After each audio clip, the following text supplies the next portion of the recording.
Welcome, everybody. It's your boy, the Versace Stoner, with another episode of VSW.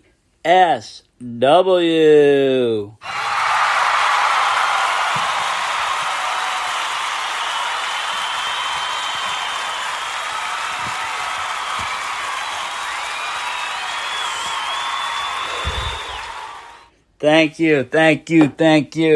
Tonight, we talk Wrestlemania 4, 1988, 19,199 in attendance at the Trump Plaza Hotel and Casino in Atlantic City, New Jersey.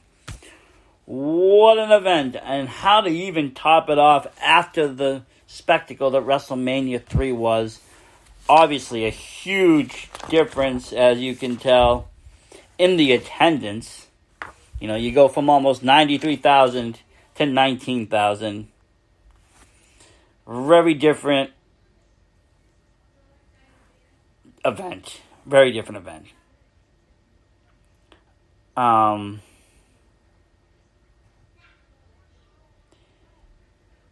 Is it one of the best?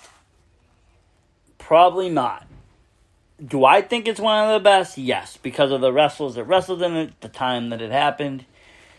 It was one of my favorite. It had a grand tournament for the World Championship title as it was vacated because, $1 Million Man bought it off of Andre, and there was just this whole thing. Jack Tunney made a ruling, stripped everybody of the title, put it up for grabs in a grand tournament, and this was all taking place at WrestleMania 4.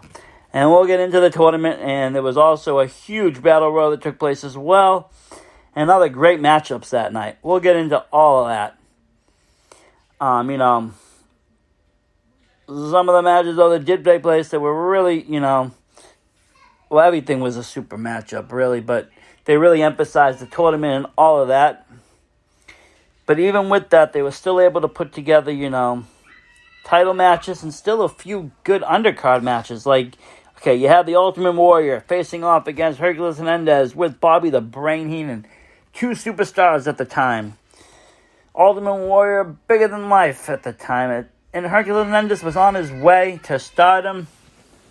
He one of the greatest wrestlers in the game. And anything can be done with Bobby the Brain Heenan by his side. One of the best. You had this matchup, Ultimate Warrior taking the victory, but this was a great powerhouse match. Both of them very powerful, strong. The Mighty Hercules, could go toe-to-toe with the power of the Ultimate Warrior.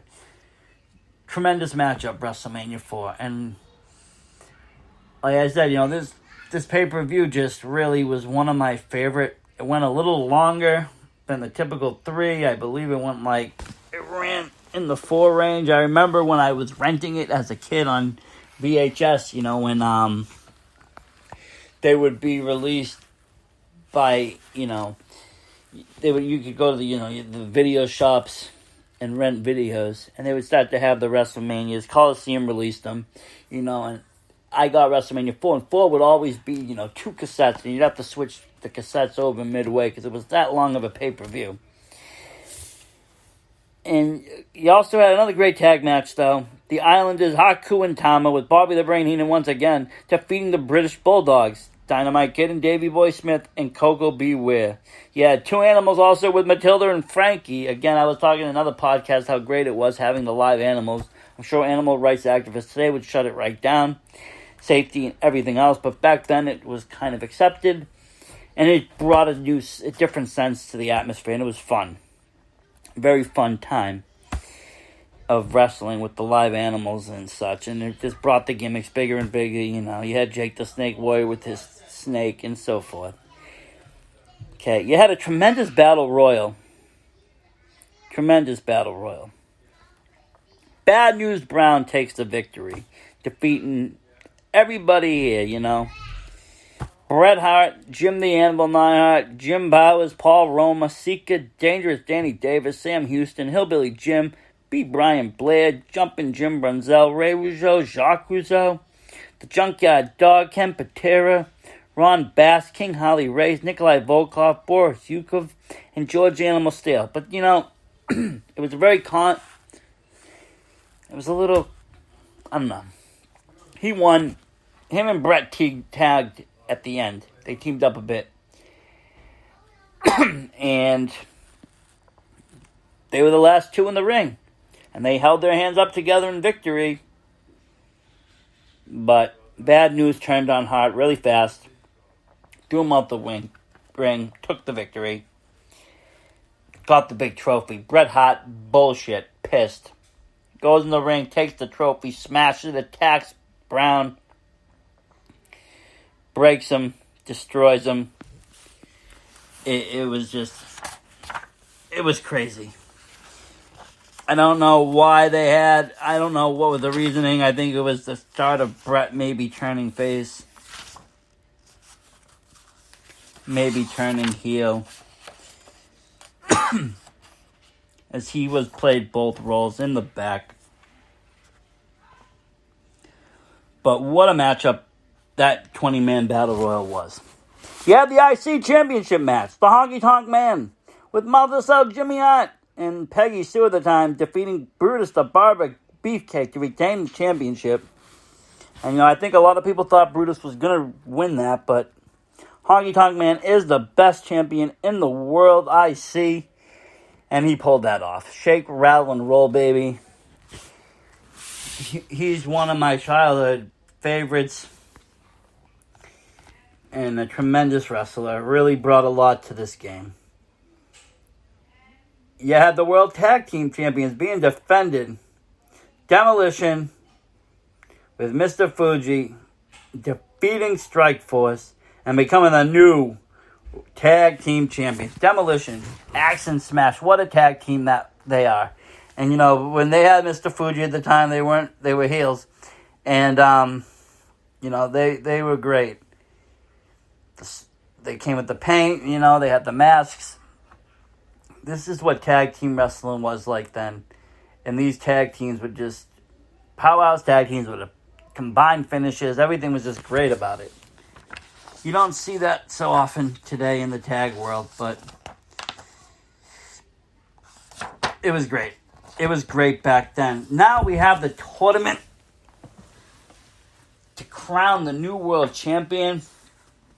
And what a tournament it was. This is the tournament for all tournaments. Okay. You had Jake the Snake versus Rick Rude. That ended up no winner. Okay. Leaving the winner of the next match to get a bye. This made it pretty interesting because the next match for the bracket was Bam Bam and One Man Gang. Either one of these are very dangerous competitors. Agile but powerful. One Man Gang taking the victory over Bam Bam Bigelow and moving on with the bye. The matchup, though, I would say, though, to go back in this bracket, Jake the Snake and Rick Rude was a very underwhelming matchup. It could have been a lot better. Anything with Rude should be good. Should be real good. This one was a little underwhelming for me. And I think Rude actually should have taken the victory. I think he should have made it further into the tournament. That's just my opinion. He was ready to move to the next level. And they should have actually given him the chance to. But that's just my opinion in this. But anyways, that was it. So the gang won. And there was a bye between Snake and Rude. On the next bracket, you had Ricky the Dragon Steamboat and Greg Valentine. Greg Valentine taking the victory over Steamboat to take that victory. And you had Randy Savage versus Butch Reed. And Macho Man Randy Savage taking the victory. So then that would lead up to the bracket of Valentine versus Savage. And the winner of that would be taking on One Man Gang, as he would be fresh with the bye that he received because of the no winner in the Rude and the Snake match. Now, and then the last bracket, we have Don Morocco versus Dino Bravo. This was an insane match, too. I'm going to go back and talk a little bit about each match, maybe in like a little depth, but I just want to go through them. Morocco taking the victory over Bravo.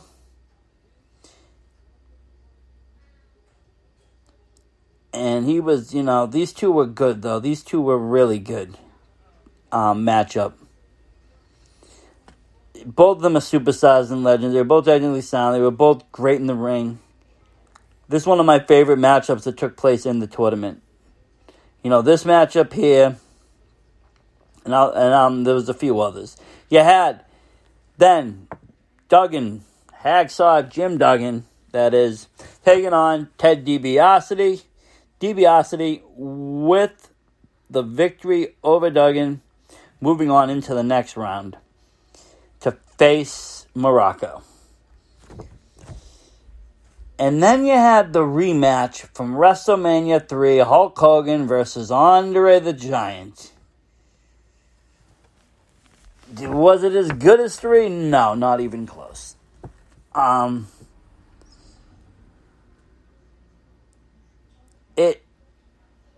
This match was a little underwhelming for me. It could have been great, but Andre being not in the best of shape, Hogan being Hogan,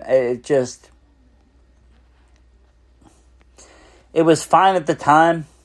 It brought the excitement, but looking back at it, it's underwhelming. This was a bye, so this now left you with the next rounds going. DiBiase versus Morocco, Valentine versus Savage, and the one-man gang with the bye.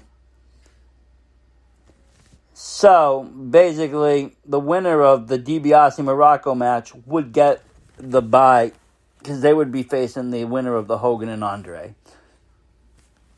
They did them second round, the Hulk Hogan and Andre the Giant match. So then in the next round, we had the one-man gang prevailing, like I said, and the Macho Man Randy Savage beating Greg the Hammer Valentine. This was a pretty decent match. Valentine's a solid worker, so it was good. Savage would then go on to face one-man gang. DiBiase would now have the bye in this and have the upper hand. And then Randy Savage would go on to beat the one-man gang, moving into the finals to take on DiBiase. And ultimately, the Macho Man Randy Savage would be crowned the new WWF champion. I love the last match. I love that Randy Savage got the victory for this. I still believe it should have been against Rick Rude. It could have still been somebody with the Heenan family. Just, Andre was out. But, DiBiase was the man to be. He's the one that's the reason why this tournament took place. The title was vacated because he bought it. So this is how it happened. But that's WrestleMania 4. It was one of the best tournaments, though, to watch that wrestling has put on. I definitely recommend, if you haven't seen it to see it, I recommend you see them all. Next on the next episode of WrestleMania, we will be talking about WrestleMania 5. But until then, Versace Stoner out.